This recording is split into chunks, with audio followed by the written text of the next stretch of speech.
Pasangan ini sangat aneh. Mereka selalu mengambil daging untuk dimakan ibu. Bahkan dia tidak bisa makan lagi. Tapi masih menekan dia makan. Tapi setelah makan mereka tidak mengizinkan ibunya ke toilet. Hari itu, tukang daging menjual barang di pasar. Tiba-tiba, dia melihat putranya sedang naik sepeda. Menonjol di keramaian. Bocah ini berkata besok adalah tanggal 8 bulan April, hari ulang tahun dia. Ingin tukang daging membeli untuknya sepeda. Baru mendengar tanggal 8 bulan April. Sang istri seperti mengingat sesuatu. Mendesak tukang daging untuk membersihkan barangnya. Tukang daging juga ingat.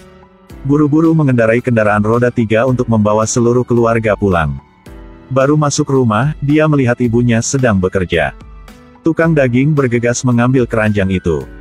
Biarkan istrinya membawa masuk rumah. Sikap putra tiba-tiba berubah. Sang ibu sangat curiga. Tukang daging mengusir putranya untuk memberi makan babi. Sedangkan dirinya masuk ke dapur dan masak makanan dengan istrinya. Daging, iga, apapun juga ada. Bahkan masak sangat enak. Sebentar lagi, nasi sudah selesai. Sang ibu melihat semeja daging. Dia tidak bisa menutup mulutnya tertawa.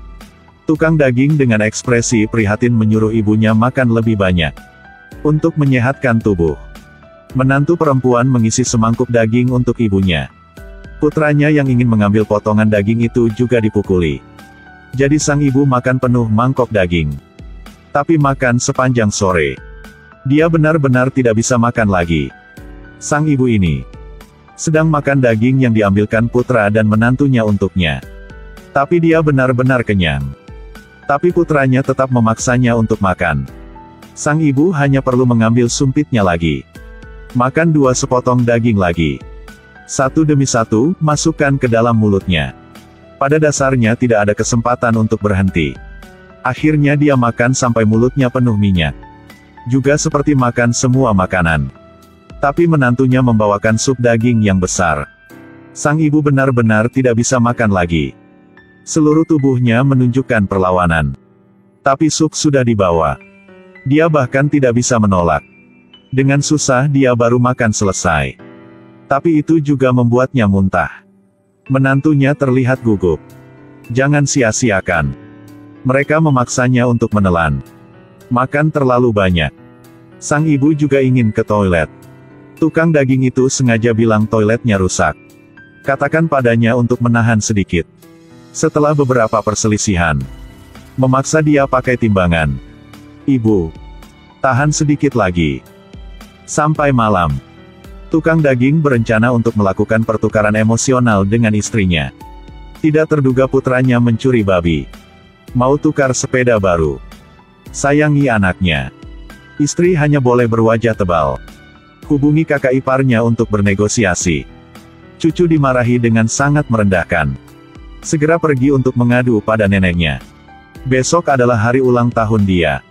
Ini juga hari mereka pergi menjemput nenek. Pada pagi kebesokan hari, sang ibu tidak tahan lagi dan ingin ke toilet. Segera menemukan pintunya sudah dikunci.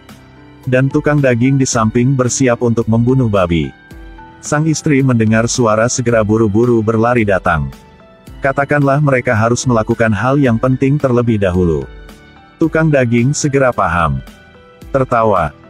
Mengeluarkan timbangan dan memaksa ibunya pakai. Tapi hasilnya tidak puas hati. Jadi dia segera mengatakan sesuatu kepada istrinya. Kemudian sang istri menyeret ibunya masuk ke rumah. Dapatkan beberapa mantel katun untuknya. Pada saat ini, kakak laki-laki dan ipar perempuan tertua datang dengan sepeda. Sang istri juga menyeret ibu keluar. Tapi ketika kakak tertua melihat ibunya, dia berkata, "Ibu, kenapa ibu kurus seperti ini?" Tukang daging tidak menurut. "Apakah kamu bilang kurus, dia akan kurus. Jika kamu menjual daging babi, kamu harus melihat timbangannya juga. Jadi kalian berdua seperti menimbang babi." Membawa ibunya ke timbangan. Melihat kedua saudara seperti menimbang babi. Angkat ibu di timbangan.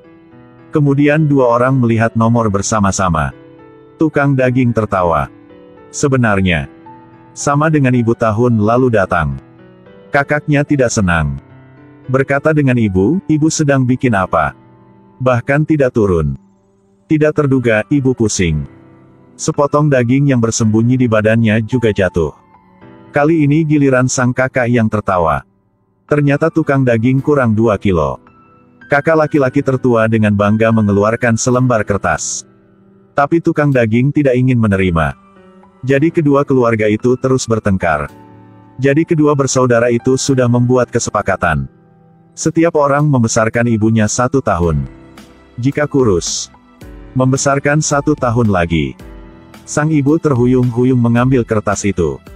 Sang ibu terhuyung-huyung mengambil kertas itu. Tapi terlindas sepeda keponakannya. Dia memberikan daging yang baru jatuh ke nenek. Kemudian naik sepeda pergi. Kehidupan dan orang tua. Kemampuan membesarkan dan mengajar harus membayar. Tapi di film, berat badan digunakan untuk mengukur bakti. Untuk mengurangi beban. Mereka bahkan ingin memeluk kaki Buddha untuk sementara waktu. Perlakukan ibu mereka seperti babi untuk dipelihara. Untuk cukup berat badan. Bahkan memakai sweater tebal untuk ibu. Mereka hampir membuat ibu mereka masuk angin. Terima kasih telah mengasuh selama puluhan tahun. Berbakti selama ratusan tahun. Berbakti kepada orang tua adalah kewajiban. Sekarang itu dianggap seperti uang untuk diinjak-injak. 100 hal berbuat baik, berbakti berdiri di pertama. Berharap setiap orang harus ingat di hati. Saya adalah kelinci putih. Sampai jumpa lagi ya.